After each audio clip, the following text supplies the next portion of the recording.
Agora a gente vai explorar as inequações exponenciais. Até agora a gente tinha visto as equações. O que são as inequações?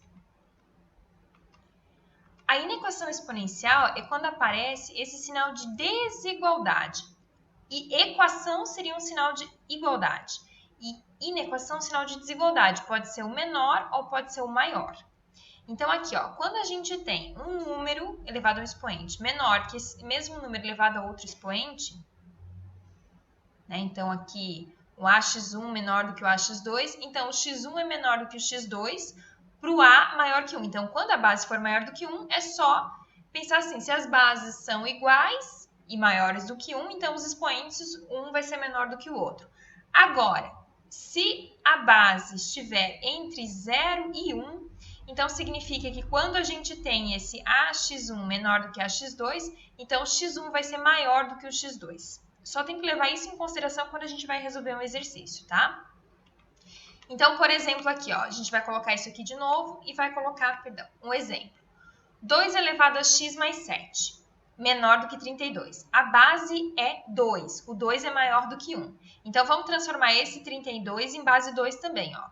2 elevado a x mais 7, menor do que 2 elevado a 5. Como a base é 2, isso significa que para o a maior que 1, simplesmente eu trabalho somente com os expoentes. Então, vai ficar aqui, ó, x mais 7 menor do que 5. Então, x menor do que 5 menos 7, x menor do que menos 2.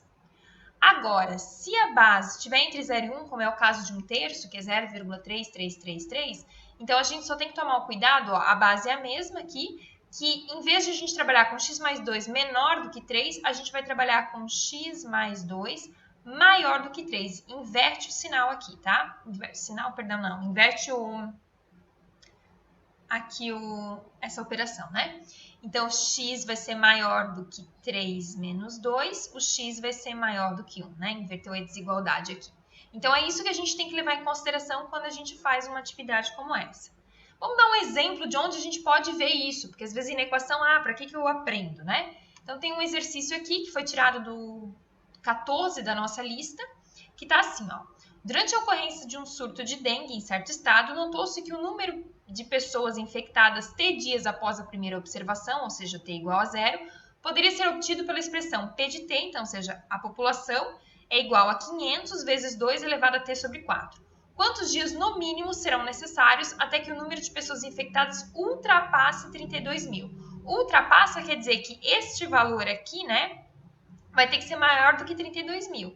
Então, a gente vai fazer aqui, ó. 500 vezes 2 elevado a t sobre 4 vai ter que ser maior do que 32 mil. Aí a gente vai ver qual vai ser o valor de t para que esse valor ultrapasse, ou seja, seja maior do que 32 mil. Então, aqui está uma aplicação de inequação exponencial. Então, aqui a gente vai isolar o 2 elevado a t. Então, 2 elevado a t sobre 4 maior do que 32 mil dividido por 500. Então, 2 elevado a t sobre 4 vai ser maior. 32 mil dividido por 500, vamos resolver. Quanto que fica? 32 mil dividido por 500, 64.